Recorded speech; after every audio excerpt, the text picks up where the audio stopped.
O que se bebe em dia de festa, pode-se beber no dia-a-dia? E que ligações gastronómicas se podem fazer com o que temos no copo? Aprenda e prove com a Escola do Gosto, a Academia de Literacia Alimentar do Público. Aulas únicas com especialistas. Entre como amador e saia um pouco mais conhecedor.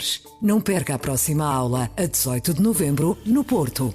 Os lugares são limitados. Inscreva-se já em público.pt. Este é o Poder Público, a semana em debate pela secção de política do Público.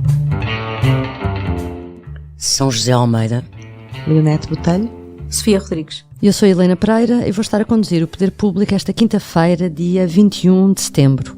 Esta foi uma semana cheia com uma moção de censura ao Governo, um pacote de apoio às famílias na habitação que será aprovado durante o dia 2, mas que o público já revela, uma grande parte, e a Madeira na reta final da campanha das eleições regionais. Já temos connosco a São José Almeida regressada de férias e por isso começo por ti, São José. Escreves hoje como vai funcionar o mecanismo criado pelo Governo para estabilizar durante 2 anos as prestações da casa. No fundo, durante esse período vai aplicar-se apenas 70% do valor da taxa Euribor, o que significa que as pessoas podem estar descansadas durante esse período. No entanto, o acerto das contas com os bancos só começará a ser feito ao fim de 4 anos. Achas que o Governo quis ser extra cauteloso e desta vez não otimista e irritante porque está convencido que vai demorar algum tempo a situação estabilizar e só daqui a 4 anos é que a inflação estará a níveis mais aceitáveis? Penso que sim, que foi cauteloso e que fez o que tinha que fazer, porque é evidente que as pessoas não pagam agora essa parte dos juros, mas terão de pagar depois. Elas ficam lá para pagamento e vão aumentar as prestações subsequentes a esta medida. E daí o Governo, a medida está decretada para 2 anos, e depois dá mais 2 anos de folga para as pessoas começarem então a pagar os juros que ficam suspensos e congelados. Eu acho sensato, porque eu até admito que perante a resistência que a inflação está a ter em baixar, até admito que esta medida, que agora é para 2 anos, possa ter que ser aumentada mais 1 ano, não é? Não é muito crível que daqui a 2 anos deixe de haver inflação. Achas que daqui a 2 anos não, pode ser prolongado? Acho que ou a medida do Governo vai diminuindo, mas penso que a inflação é um fenómeno que veio para ficar. Eu cresci com a inflação em Portugal e a inflação na ordem dos 2 dígitos. Parece António Costa no Parlamento que ele lembrou isso, porque quando se casou era 23%. Somos mais ou menos da mesma idade, eu tenho mais 1 ano que ele, portanto. Pois é. Creio que passámos pela mesma juventude, e de facto nos anos 70 em Portugal e ainda no início dos anos 80 a inflação era galopante, chegava a ser 30%, o que é de facto assustador, não é? E são fenómenos que é normal que haja. O que não era normal, creio eu, pelo menos na economia que nós temos, foi o período de inflação zero que vivemos. Mas que as pessoas se habituaram. Pronto, as pessoas habituaram-se a isso. Portanto, eu penso que daqui a dar 4 anos às pessoas para respirarem e depois organizarem a sua vida e reporem o pagamento dos juros, acho que é sensato e equilibrado e que é justo. Porque mesmo pagando menos juros agora, os juros de habitação vão aumentar. Continuam mais altos. Todos os produtos que as pessoas consomem estão sujeitos à inflação. E, portanto, a dificuldade de organizar a vida no dia-a-dia das pessoas é complicado e acho que é justíssimo dar esses 4 anos. Esperemos até que não tenha que ser mais. A minha dúvida, Leonete, é estas medidas não poderiam ter sido apresentadas mais cedo. Temos visto realmente a subida, a escalada da taxa Euribor. Esta medida de estabilização das prestações tinha sido anunciada em julho, numa entrevista de Fernando Medina justamente ao público. Porquê é que demorou tanto? É julho. Acho que disseste a palavra-chave. Bom, nós temos que não esquecer que este ano foi um ano muito atribulado politicamente. Começou no final do ano passado, logo a seguir ao Natal, e o governo esteve durante estes 8, 9 meses sempre entalado, sempre em lume, não brando, em lume alto, por causa das próprias questões dentro do governo.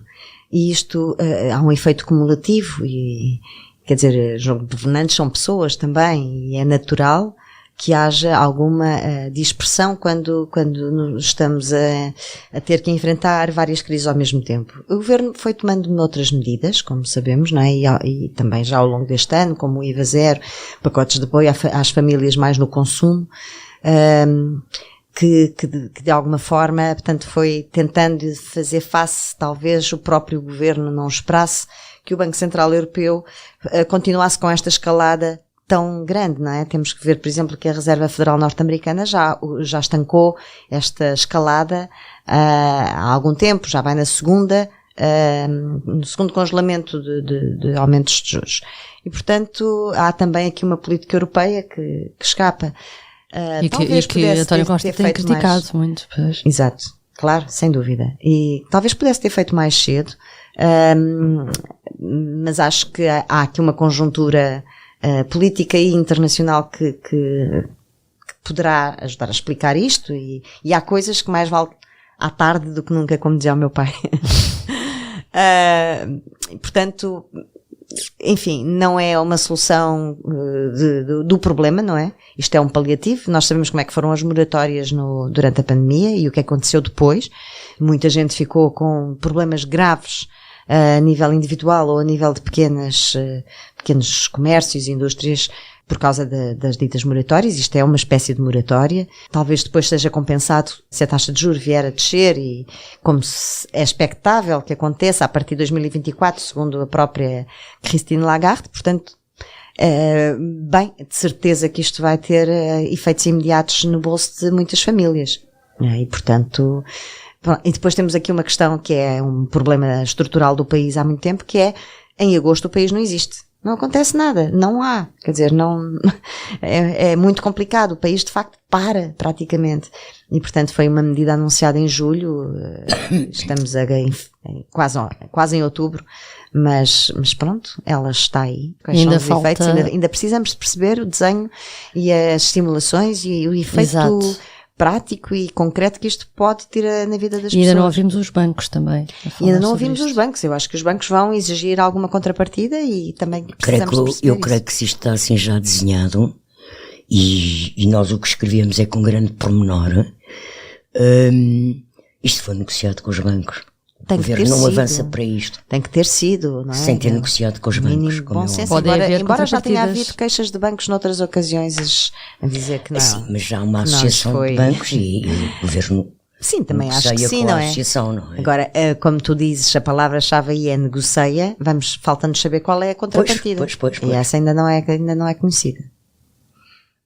Esta terça-feira o Parlamento bateu e votou a moção de censura do Chega, que estava anunciada há muito, que seria nesta altura. Apenas a Iniciativa Liberal votou a favor e o PSD absteve-se, tal como aqui falámos na semana passada. Com a direita dividida e a discutir entre si, Costa foi declarado por muitos como o grande vencedor do debate. Sofia, tu estiveste nesse debate e por isso a ti te pergunto, esta moção serviu para quê?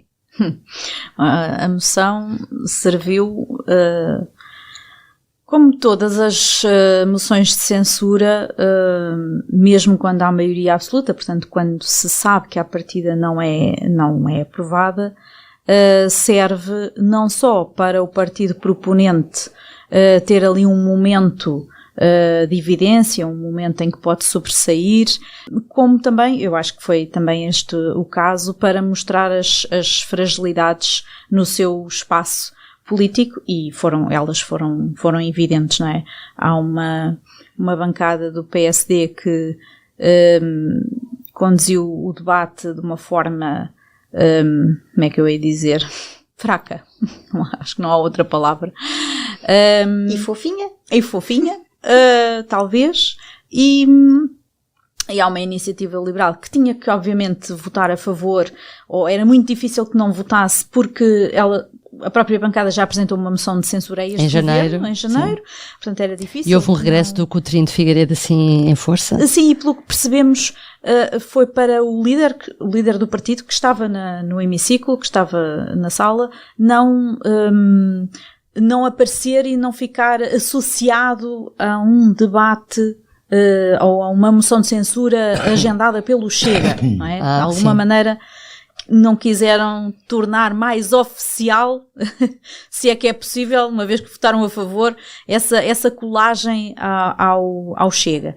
E, portanto, o que aquilo mostrou foi um passeio no parque para António Costa, uma direita fragmentada, dividida, um PSD incapaz de se afirmar, um André Ventura no seu próprio estilo, mas também um primeiro-ministro que se ri muito com esse estilo, e eu acho que isso acaba por dar conforto ao líder do Chega. Aliás, as imagens não da transmissão televisiva da Assembleia da República, que normalmente está centrada no orador, mas depois as imagens televisivas, dos canais televisivos, das peças, mostraram um António Costa que se desatou a rir muitas vezes durante o debate, e isso dá conforto ao André Ventura, que faz assim umas intervenções com um certo efeito teatral, às vezes chega assim quase ao stand-up comedy, não é? E que até lhe permitiu dizer, às vezes eu penso que poderia liderar o PSD e o Chega. Pois. E portanto toda a gente se riu muito. Mas é isso, no fundo, que André Ventura sempre quis. Sempre quis, e que ele tentou primeiro antes de fundar o Chega, não é? Porque foi liderar o PSD, depois como percebeu que não conseguia, decidiu fundar um partido. Mas ao mesmo tempo, no meio desta brincadeira, o Chega reproduz ali argumentos que são argumentos até algo perigosos, no meio de um discurso até nós sabemos que tem aquele estilo, e que é um estilo superficial, enfim, mas que não deixa de ter algum risco. Falar de quê? Estou a falar quando ele diz, por exemplo, quando ele se indignou com a proposta do PSD, que o PSD tinha lançado ao Primeiro-Ministro, de fazer um acordo sobre o IRS jovem. E ele diz: acordo? Qual acordo? Este governo tem que levar uma coça até sair daqui. Os governos não saem por coça. Não são derrubados por coça, não é? Quer dizer, estamos numa democracia, e isto pode parecer inócuo, mas eu acho que não, porque se depois ouvirmos alguns simpatizantes do Chega falar sobre como é que este governo podia terminar, ou a criticar o governo, parece que às vezes pensam que isto vai lá com um golpezinho de Estado, e não... É perigoso. É o exemplo do Trump. É um caminho eu acho que é um pouco perigoso, mas que toda a gente achou muita graça, inclusive no governo, não é? Vi ministros a rirem-se disto, vi o Primeiro-Ministro rir-se disto. E eu não acho que pode ser um risco. Enfim, depois no final do debate aconteceu o que se esperava, portanto a esquerda, que nunca votaria a favor de uma moção do Chega, não é? Levantou-se toda contra, portanto PS e os partidos à esquerda, e o PSD absteve-se porque eu creio que não foi uma oportunidade para Luís Montenegro se demarcar do Chega. Eu acho que é isso. Por um lado, ele até tem alguns críticos internos a dizer que não o devia fazer e que devia votar a favor. Eu creio que ele acha que ainda não chegou esse momento de dar esse salto, muito menos a reboque do Chega. São José, o PSD fez bem em abster-se? Eu acho que não. Então, E devia votar a favor. Com a Sofia. Eu acho que o PSD devia ter votado contra esta moção de censura. Exatamente. Primeiro porque esta moção de censura, para além de ser um ato de circo, de autopromoção do deputado André Ventura, foi a oportunidade de fazer pelas televisões, e isto é transmitido em direto na Madeira, também, pela RTP Madeira. Eu fui verificar. Está no canal Parlamento, mas sim, está na houve RTP. alguns momentos com cheirinho a campanha eleitoral da Madeira. Não houve momentos. Isto foi um grande comício de campanha eleitoral para a Madeira. É por isso que ele o marca para agora. Até adiando o debate quinzenal, que finalmente vai regressar, mas que não regressa porque ele meteu esta moção de censura agora. Pronto. Portanto, ele quis fazer um comício, um mega comício televisivo. Foi mais uma vez muito assintoso. Eu acho que ele é um populista radical de extrema-direita, mas é particularmente assintoso e provocador. E ele está apostado em dar cabo do PSD. E o PSD parece que não percebe, não é? Ou não percebe, ou está com a estratégia. O PSD tem uma estratégia que é fazer de conta que o Chega não existe. Aliás, se vocês repararem em todo o debate parlamentar, o líder parlamentar do PSD, mesmo na intervenção inicial, faz uma interpelação ao governo, mas o governo não estava ali para responder a interpelações, estava para responder a uma moção de censura. E Miranda Sarmento nunca nomeia o motivo do debate. Ele não fala da moção de censura. Comportou-se como se fosse um debate como se aquilo não... ignorasse. Portanto, o PSD tem uma estratégia que é ignorar o Chega. Já se viu que se enrola com isso. O PSD foi quase humilhado neste debate parlamentar, como tem sido noutros pelo Chega e noutros momentos. E não há ali uma santa alma que se levante e que faça uma defesa da honra, que dê uma resposta à altura. Não, parece que estão ali tipo saco de boxe do Chega e a dar protagonismo e espaço ao Chega. O que o PSD devia fazer, olha, é o que fez, por exemplo, Miguel Albuquerque agora no final da campanha, já outra vez com grande veemência. É que vamos parar. É dizer, eu governo sozinho. Mas essa é a pergunta. Se não ganhar, não governo. O PSD não pode continuar a alimentar esta ambiguidade perante o Chega, porque está a alimentar o Chega. Não é só o governo que alimenta o Chega, porque eu acho que faz mal, mas o governo pensa, taticamente, que se o PSD ficar com menos votos, o PS pode lá continuar. Eu acho isso mal, porque isso é mal para a democracia portuguesa. O PSD é um partido central do sistema político português. Mas o que eu acho que o PSD devia fazer era demarcar bem os lados da barricada. O PSD é um partido fundador do regime. É o segundo maior partido, é um dos dois neste momento. É o maior partido da oposição. Tem sido, ciclicamente, governo o líder da oposição. O sistema político e a democracia portuguesa vive destas alternativas de propostas do PS e do PSD. E o PSD devia assumir-se como partido democrático que é. Aliás, um dos momentos perfeitamente disparatados e graves para a democracia do Ventura, com a história do pacto, que não faço pactos, corto as duas mãos e corto mais coisas do corpo e não sei o que mais. Porque é até um bocadinho boçal e ordinária. Perigosa e radical, no sentido em que a Sofia disse, porque é um apelo à violência e o não respeito do que é a democracia e o papel das eleições na democracia. Muitas vezes o discurso dele roça isso. É. Mas tem outra coisa mais grave, e isto também, bastante grave. O mais grave é essa apelo à violência contra o poder, no fundo. Que é ele pôr em causa acordos de regime. Acordos de regime sempre se fizeram entre os dois maiores partidos, ou entre 3 ou 4 partidos até.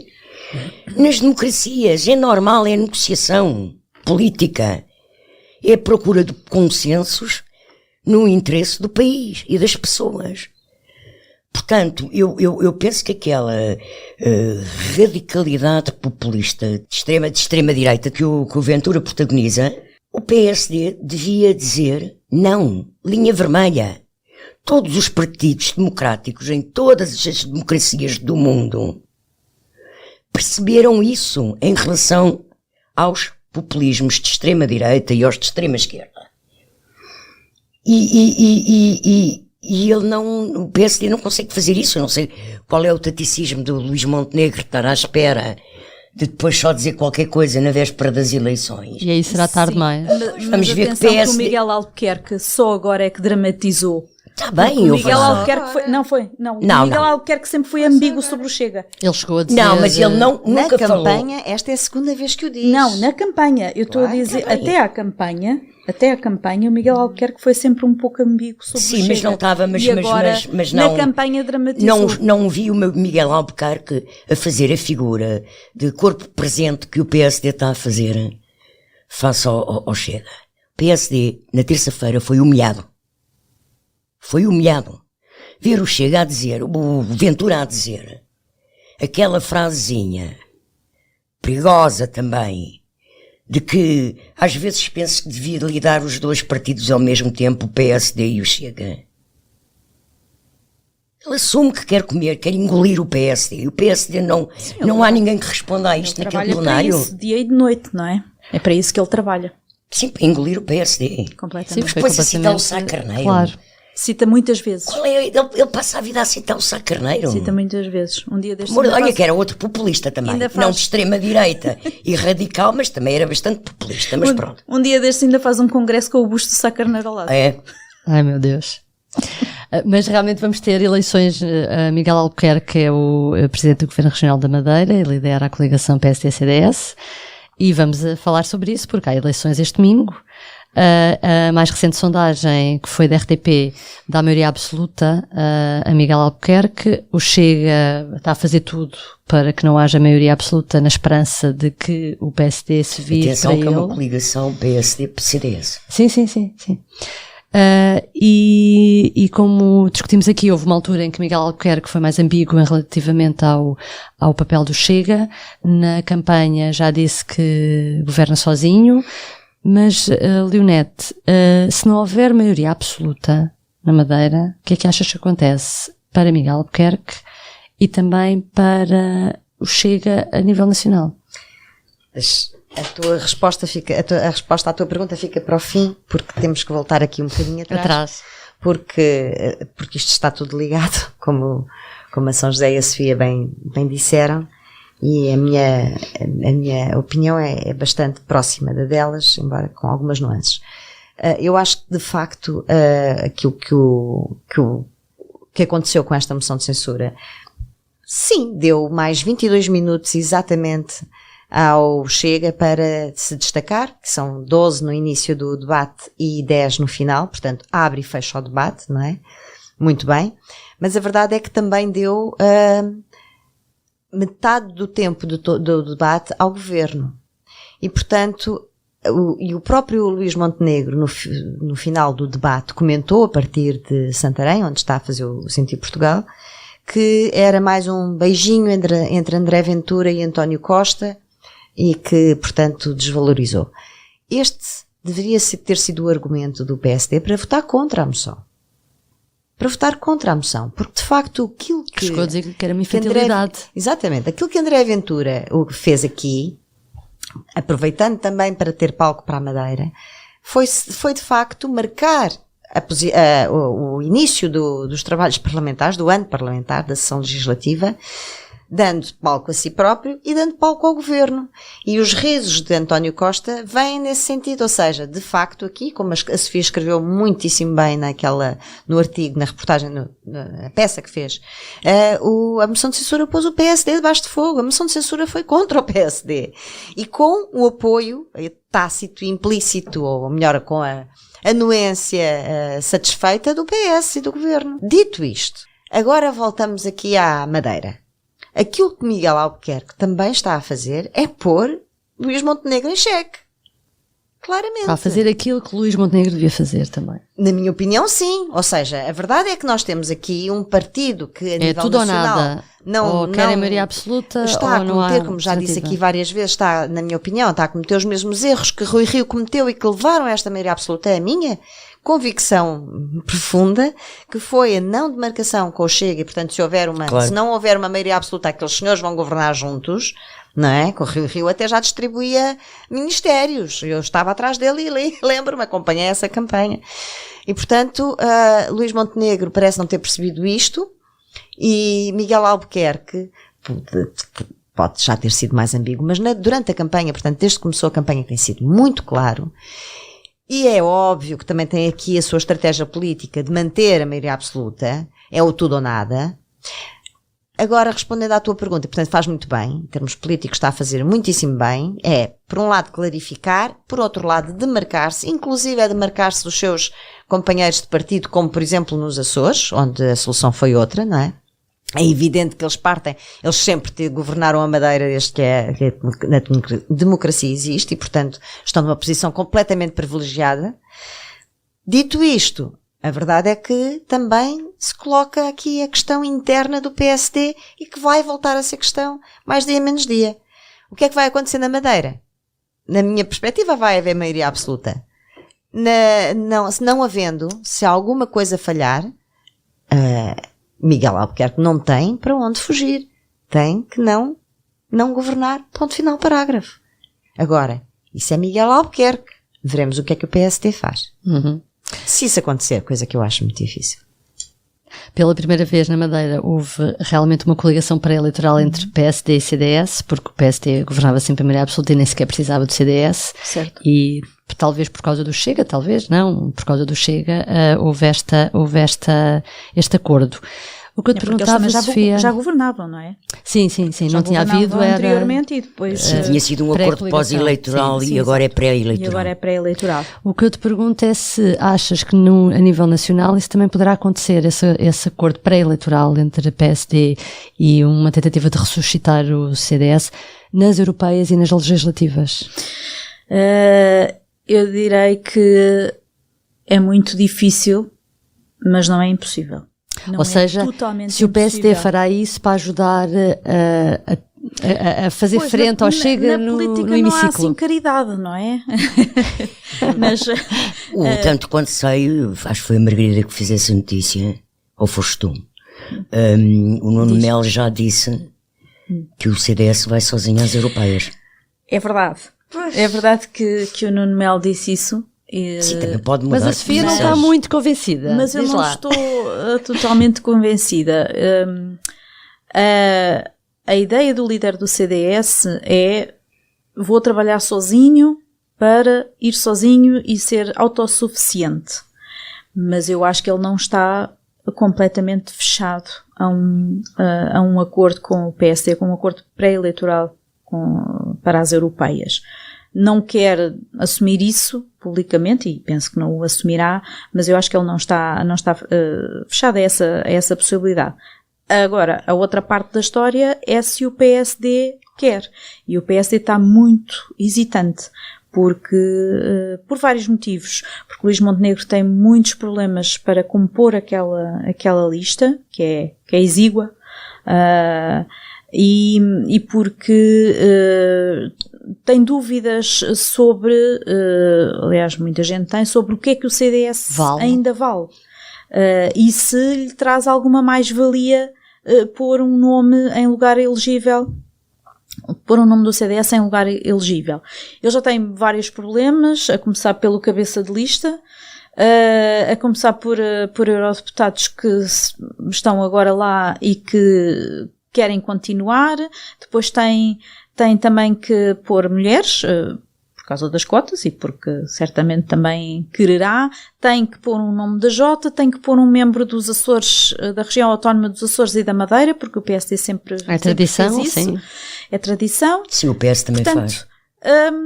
Tem ali muitos problemas e eu não sei se ele vai conseguir ou se quer conseguir acomodar o CDS, que mais valia é que lhe traz. Portanto, não é muito difícil, mas eu direi que não é impossível e que ainda há tempo, ainda há algum tempo para decidir. Para fechar, Público e Notório São José, o que é que trazes? Eu queria salientar a surpresa com que fiquei no debate da moção de censura quando o Primeiro-Ministro anunciou que a TAP pode ser privatizada na íntegra, na totalidade. É evidente, quando houve a intervenção com a autorização da Comissão Europeia, sabia-se que depois ia ser parcialmente privatizado, pelo menos. Agora, para mim parece-me um bocadinho contraditório, penso eu, que vejo como um pouco contraditório, que logo em 2015 António Costa tenha apostado com tanta força na nacionalização, na reversão da privatização que Passos Coelho tinha feito, por considerar que era uma questão estratégica nacional ter a companhia aérea de bandeira portuguesa. Pronto. E agora admite vai privatizar em parte, porque o acordo que permitiu que a Comissão, através do qual, a negociação com a Comissão Europeia, através da qual houve a intervenção por causa da pandemia na TAP, previa privatização. Agora, privatização completa, acho um completo absurdo que o Estado deixe de ter qualquer intervenção na TAP, sobretudo com o Primeiro-Ministro que reverteu a privatização integral da TAP há 8 anos atrás. Acho isto bastante incoerente para a mesma pessoa. Leonete? Bom, eu não... Para ser público e notório foi mesmo aquele comentário do Presidente da República no Canadá que não resistiu a um decote generoso e teve que fazer um comentário de mau gosto, como faz desde que... Porque ele primeiro diz dois comentários de mau gosto. A filha é mais bonita que a mãe e depois passa da filha mais bonita que a mãe para o decote da filha, não é? Pronto. Eu estava a resumir tudo isso num só, porque acho que o mau gosto está nas duas coisas e tem a ver, mas na verdade isto é uma coisa que é muito lamentável no Presidente da República, mas não é nova. É só porque não aquela coisa de que ele está pior que nunca. Na verdade ele está igual a si próprio, se calhar agora o que perdeu foi um bocadinho mais o filtro, porque está muito à vontade já e deixou de ter alguns cuidados que eventualmente tinha no início, mas eu que acompanhei a presidência no início e as reportagens, eu lembro-me dele dizer, por exemplo, a uma senhora que quis tirar uma selfie com ele, então quando é que vai pintar essas raízes? Isto está mesmo muito mal. Portanto, quer dizer, estamos a falar de comentários de rua que ele acha que devem ser, que as pessoas vão achar muita graça, que são de um profundo mau gosto, são mesmo rudes e grosseiras, mas que de facto Marcelo Rebelo de Sousa tem desde que é Presidente da República e provavelmente antes. Mas deixa-me dizer só, neste caso teve a oportunidade até de se corrigir e não corrigiu. Porque foi confrontado por isso pelos jornalistas. Mas esse é que é um problema também crónico de Marcelo Rebelo de Sousa. Vocês já se esqueceram do esqueçamos isto, daquele comentário sobre os direitos humanos no Qatar, que pelos vistos viola um bocadinho os direitos humanos, mas enfim, esqueçamos isso, vamos falar de bola, e depois todas as saídas para o multibanco e coisas que teve que fazer, proporcionar momentos televisivos para corrigir o tiro, que não foi propriamente corrigido, não é? Portanto, voltamos a estar aqui perante um Presidente da República. Até quando foi os comentários, por exemplo, sobre a pedofilia? Sim. Sobre os abusos sexuais na igreja, sim. Sim. A correção que ele faz é uma atrapalhada também, é outro tiro no pé. Embora aí eu diria uma coisa, eu por acaso, mas de facto, devo ter sido a única pessoa no país que entendeu as coisas de uma maneira diferente. Eu, sinceramente, a primeira vez que eu vi o comentário dele, pensei que ele estava realmente a dizer que achava que naquele momento já deveriam ser muito mais. Ou seja, às vezes a própria maneira de falar também, eu também estaria à espera que naquele momento em que foram divulgados aqueles números que já devesse haver mais queixas. Percebem o que é que eu estou a dizer? Marcelo, na altura, disse 400 casos de abuso sexual de menores na igreja, parecia-lhe um número até baixo, foi isso? Pronto, Sempre ele assim. tentou corrigir nesse sentido, que foi o sentido em que inicialmente, a minha primeira leitura, a primeira vez que eu vi, mas de facto, talvez não fosse isso. A verdade é que lá estamos perante Marcelo, que devia pensar e pesar as palavras um bocadinho Já mais começam a antes ser de muitas falar, declarações. Porque depois estamos a falar de assuntos bastante sensíveis no mundo em mudança e que ele está constantemente a lembrar que o mundo está em mudança e ele não pode esquecer que também ele tem que mudar algumas coisas. Sofia. O meu público notório é assim uma perplexidade sobre uma sondagem que sai hoje, uma sondagem para o DN-TSF da Aximage, em que a amostra é questionada sobre esta luta dos professores e as greves dos professores. E a maioria dos inquiridos diz que acha que o governo não fez o suficiente para ir ao encontro das reivindicações dos professores. Enfim, é uma opinião, não estou a discutir a questão em si de substância, mas depois há outra pergunta em que as pessoas são questionadas ou foram questionadas sobre se concordam com a marcação de greves neste início de ano letivo, e 45% disse que concorda, 36% disse que não concorda. A mim causa-me alguma perplexidade que o resultado desta sondagem, eu já não acredito muito em sondagens, devo dizer, e esta a mim deixa-me perplexa. Provavelmente só disseram que não concordavam os pais que têm filhos na escola. Pois, sim. Que não têm. Disseram que concordavam os que não têm. Ou só entrevistaram pessoas que não têm filhos, que têm filhos que já não andam na escola. Tivemos 2 anos de pandemia em que a escola pública falhou e muito. Há muitas crianças e jovens com atrasos na aprendizagem, não se percebe ainda como é que se recuperou isso. Os professores estão, para não dizer há décadas, mas estão há anos e anos e anos numa luta muito forte, porque têm sindicatos muito fortes. Não estou a pôr em causa o direito à greve, não é isso, mas então, de facto há muitos anos, a escola pública há muitos anos que está em luta, e depois de um ano como o ano passado, em que até começou a existir um tipo de greve diferente, mais flexível, as pessoas estão de acordo com mais greves no início de um ano letivo. Não sei, fica assim a interrogação e a dúvida. E o poder público também fica assim. Ficamos por aqui esta semana. Até para a semana. Obrigada por nos ter acompanhado. Até para a semana. Adeus. O público fica no ouvido. O que se bebe em dia de festa pode-se beber no dia-a-dia? E que ligações gastronómicas se podem fazer com o que temos no copo? Aprenda e prove com a Escola do Gosto, a Academia de Literacia Alimentar do Público. Aulas únicas com especialistas. Entre como amador e saia um pouco mais conhecedor. Não perca a próxima aula, a 18 de novembro, no Porto. Os lugares são limitados. Inscreva-se já em público.pt.